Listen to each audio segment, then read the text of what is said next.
Guys, tingnan nyo to. May nakita kaming corals na nabitak. So, ayan yung nakita namin. May laman siya sa loob. Nakapalibot siya. Nagkaputol-putol lang kasi mahirap siyang bakbakin. Ano siya? Ito yung dito sa loob ng shell na to. Ay, ng corals na to. Nakita namin to sa loob. Ayan. Shell siya na stone. Ang cute, diba?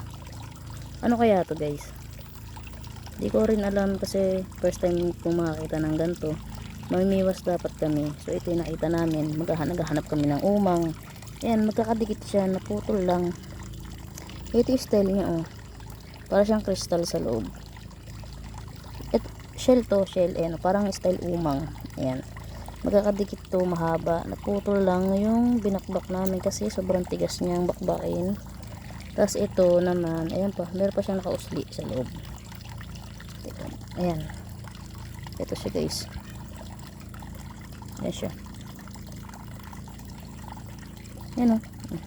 Ito na may nakatusok sa loob. Ayan, nakapasok siya dyan sa loob. Dito siya namin nakuha. Dyan. Ito namin yung sa tabing dagat. Itong corals na to. Nakalagay, nakabakat pa. Yung pinagbakatan niya. Yung kapatid ko, mas malaki pa yung nakuha dyan. So, mga ganito kalaking shell na nakuha niya. Kung dami lamok. Nakuha niya na ganito. Mas malaki pa dito. Para siyang rainbow na ano. Mga ganito kalaki.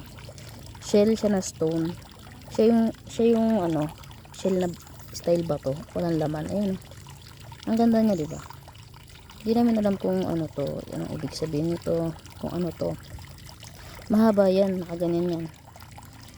Dikit yan sa mga ano. Tapos meron pa tong isa na bunot. Para din siyang shell. Ayan. Nakatusok dito. Ayan yung butas niya sa loob. Ito pa. Magkakasama yan lahat. Mas malaki nakita ng kapatid ko. Mas maganda. Ayan. Pa-comment naman kung ano to. Anong klaseng shell stone to. O ano to. O sa mga albulards dyan, kung alam niyo mga yan, pa-comment naman po. Kasi nakabakat.